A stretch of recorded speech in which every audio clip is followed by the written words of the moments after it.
What is up, Flick fans, and welcome back to my channel. Today I am out of town, so I will be doing this review in my car. That's right, guys. The voice is almost gone. Still in my car, still out of town, but I'm going to do this review no matter what. Today, we are talking about Hellboy, the 2019 movie, the reboot of the original Hellboy. Why didn't we get a third film? I was looking forward to that film, but you know what? I was not opposed to the fact that there were new filmmakers coming in and doing something different with this franchise. And today, I want to tell you guys how the movie measures up. Not even measures up, because it's not like I want to sit here and compare this to the original, because no, they're taking the character in a different direction. They're trying to bring us a new comic book movie, and that's what we're going to talk about today. I want you guys to get down in the comments section below. Let me know, did you like Hellboy? Do you like the originals more? Were you looking forward to this film? I know a lot of people have seen it. Almost everyone has reviewed it. Once again, it's been a long weekend, but I promise to get this review out for you guys. This is out now. Missing Link is coming out soon. I'm definitely seeing that as soon as I get back, so I'll be back to the normal set. Right now, we're talking Hellboy. So based on the graphic novels, Hellboy, who is caught in between the worlds of the supernatural and the humans, he battles an ancient sorceress bent on revenge. And I'll give you two reasons why I was actually looking forward to this film. One, David Harbour. I love the guy. Everything he touches, whether I love the movie or not, I think he always manages to do a good job. I'm excited that he signed on to the Black Widow film. Now, when I saw that, I said, ooh, I don't know if that bodes well for the Hellboy film, because he's a part of this franchise and now he's kind of moving on over.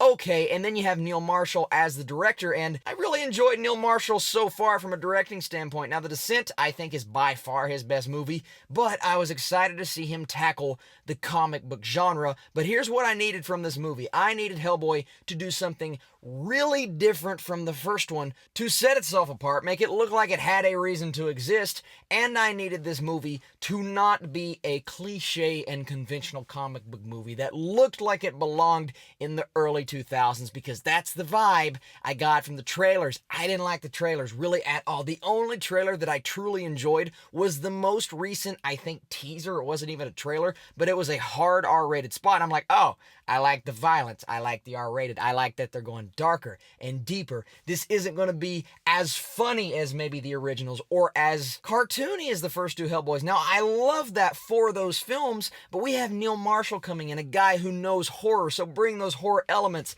And there are certain elements in the movie where I can look at those and say, you know what? Those are things that could have worked. I think David Harbour as Hellboy, he worked really well as the character. I liked his portrayal. He just did not get enough to do, and I think the script, the screenplay in general, did not help his case. And then I did like certain creature designs, and there were one or two action scenes in there where I can see what they were going for. You have Hellboy, you have this R rating, you have all of the violence in the world that you could possibly use. Now, yes, sometimes they overdo it, and they do violence just for the sake of violence, especially towards the end with all of the CGI nonsense that happens. And I was looking at that going, are they doing this because they have an R rating and they're like, oh, we can just get away and do whatever we want? Or are they doing this to serve the story? And it never felt like anything that they did, any aspect of the plot that you want to look at, served the story or furthered the characters. We're just thrown into this ridiculous story at the beginning of the movie, and everything, whether it's a line of dialogue or a character or a conversation, felt over the top and felt like complete nonsense. I can't tell you how many times everyone in my theater, maybe not everybody, but most people in my theater were laughing at parts of the movie that should not have been laughed at. This film does not know what it wants to be, and that's something that I love when a movie can nail. When a film can hit its target audience and know exactly what kind of movie it needs and wants to be, that is something that I just have to give kudos for. And Hellboy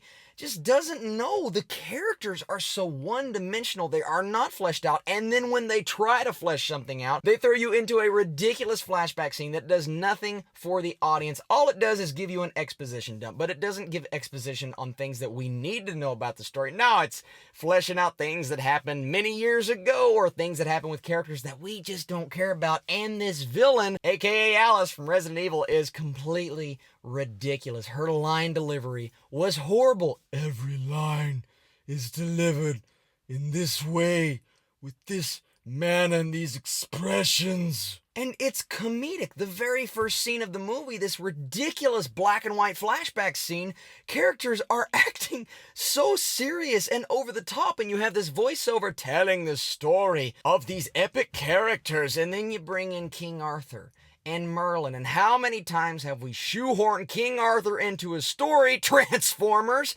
and it doesn't work. It doesn't fit. They needed to bring something into the film to make Hellboy, not the character, the movie, more relatable to the audience. And if you don't want to make him relatable, then go completely outlandish, but pick a side. Don't take yourself so seriously to when you actually make a joke, it's not funny. The only time the audience is laughing is when they're not supposed to laugh, is when characters are screaming, or their line delivery is like, "We will catch him alive." And the entire time I'm sitting there watching the film, I'm thinking, is this 2019? Have we not moved on from a comic book movie like this? I think that's one of the reasons why I'm so upset. And this is a film that I think some people will go and see and appreciate the cheesiness and actually have a pretty good time with how completely dumb it is. If someone was going to argue with me, Austin, this is a well-produced movie. It's fairly well edited and pretty well directed. I would argue you to the day that I die. But if someone told me that they don't think that's the case, but they still had a pretty good time, a fun time with the movie and the character, I can understand that, because David Harbour, he's having fun in the role, and you can tell it's just the story and the script and everything around him was not serving his character. And when you get to those moments at the end with the epicness of Hellboy, you just don't get a payoff because you're not invested in the ridiculous and sloppy and poorly edited, jumbled together mess of a story. And I'm hearing about behind the scenes problems, and I can completely see that, because it's just like, here's a plot point, that was cool, we should have Hellboy face some giants, that would be cool on screen, we should have some creatures come in and start taking over the world. Okay, we're going to mix all of those things, we're going to put them in one movie, and we're going to bring in Alice from Resident Evil as the queen. Yes, stories, writing, movies. Sorry guys, my voice has went from bad to worse during this review, but what the hell, boy? And if you guys can't tell, other than some fun David Harbour scenes and some interesting character designs, everything else about this movie, I hated. I hated this movie. I thought it was awful. It is one of my least favorite films of the year, and I don't mean to be over dramatic, guys, because truly, I wanted to enjoy this. I have no reason to walk in thinking I should hate this movie, because why would I? I love David Harbour and Neil Marshall. Why was this so bad? But we've just moved on as a society from this kind of superhero film, and one that is this poorly thrown together. I'm going to compare it to Fantastic Four, because I don't think I've seen a comic book movie this bad since Fantastic Four, and I may even like Fantastic Four a bit more than this. Once again, guys, over dramatic, that's just the way this video is going to be. I am going to give Hellboy a 24%. I believe it's my least favorite movie of the year. You guys can go check out my Letterboxd page and know that for sure, but yeah, wow, what a disappointment. But if you guys like it, I'm not going to hold that against you, because movies are all subjective, and that's the beauty of it. We can talk about it, we can discuss it in the comments section down below. Thank you so much for watching this video. As always, like I said, hopefully I'll be back in my own space very soon. You are the absolute best. Thank you so much for following me this weekend and putting up with my very weak voice that just keeps getting weaker. I will catch you guys very soon.